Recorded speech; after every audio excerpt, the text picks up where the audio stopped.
Baka pwede nyong hulaan mga kaibigan kung alin sa dalawang battery na to na perfect para sa mga Acer series, no? Ang imitation at ang original. 5, 4, 3, 2, 1. Kung ang napili mo ay itong nasa taas, mali. Ito yung original. Okay. Papakita ko sa inyo yung sample ng original battery para sa ibang mga Acer units, no, katulad ng hawak natin ngayon. This is Acer E5 476 series. And ito ay merong model number na para sa mga batteries AS16A5K.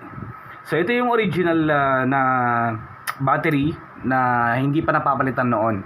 But this is already defective. Pero given naman yung time and duration na nagamit tong computer, sulit na maabot na daw ng mga 5 years. Okay. So, kung titignan natin tong original mga kaibigan, ito yung original. Ito yung original mga kaibigan. Nandito yung mga detalye. Siyempre meron yung brand dito, Acer. Tapos yung model number. At the same time yung caution kung ilang voltahe or whatsoever. Yung rating, no? At nakalagay din dito yung notice na ang cell ay gawa sa Japan, tapos further process naman sa China. So meron din dito yung mga precautions and iba't ibang mga logos dito. Alright, so ito yung original. Date 2017. Ganda yung build. Okay, original battery. Yan. And para ma-determine nyo rin yung originality mga kaibigan, syempre merong QR code to. Pwede nyo i-scan yan. Alright, manufacture date. Samantalang dito sa imitation mga kaibigan, ang nakalagay lang dito is replacement battery. Although merong model number dito, AS16A5K E5475.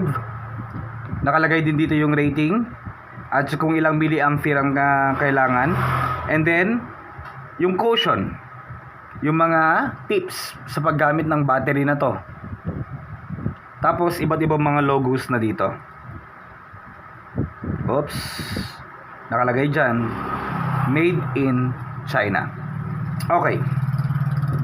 Sa original na battery, wala tayong problema dito. Masusulit natin to kahit ilang taon, no? Samantala dito naman mga kaibigan, as per experience natin, kasi syempre nasubukan na rin natin mag-order ng ganitong battery para sa mga clients natin, not knowing na ganito pala siya, ganito pala yung quality niya, and ganito pala yung talagang origin nito. Halatang halata na imitation mga kaibigan. So itong item na to, sinalpak natin sa computer ni client. Umabot lamang siya ng 3 months. Pagdating niya dito, ang status niya ay hindi na siya nagcha-charge. Yes, naka-plug in yung charger. Merong notice dito na charging siya. Pero yung percentage nakalagay lang mga kaibigan is 0. Alright? Meron pa akong isang na-encounter noon na ganitong same din na imitation na battery. Ang nakalagay lang doon is 50%, 40%. Pabawas lang siya ng pabawas, hindi siya nagdadagdag. Alright? Hanggang sa maging 0 na lang din, then after that, hindi na siya magkarga. Meron pa tayong isang na-encounter sa mga ganitong imitation na battery mga kaibigan is kapag naka-plug in yung charger niya, imbes na mag-charge siya pataas, nagdi-discharge siya mga kaibigan. Hanggang sa maging 0 na lang din. So, we strongly advise na kapag bibili tayo ng battery, yung original pa rin ang bibilhin natin. Sikapin natin maghanap ng original. Kumpara sa mga spare, wala. Sa mga imitation, wala tayong mapapala dito. Sakit sa ulo lang to. Okay? So, nakatatlong client na tayo na nasiraan ng battery within a short period of time. Abono tayo dun. Percentage, hindi naman buo. Kasi naisalpak naman natin. Yan. Nakalagay dito walang QR code. Ganyan lang. See? Wala. Local. Ito yung original. So dito lang muna mga kaibigan. Maraming salamat po sa inyong panonood at beware sa mga imitation ng mga batteries.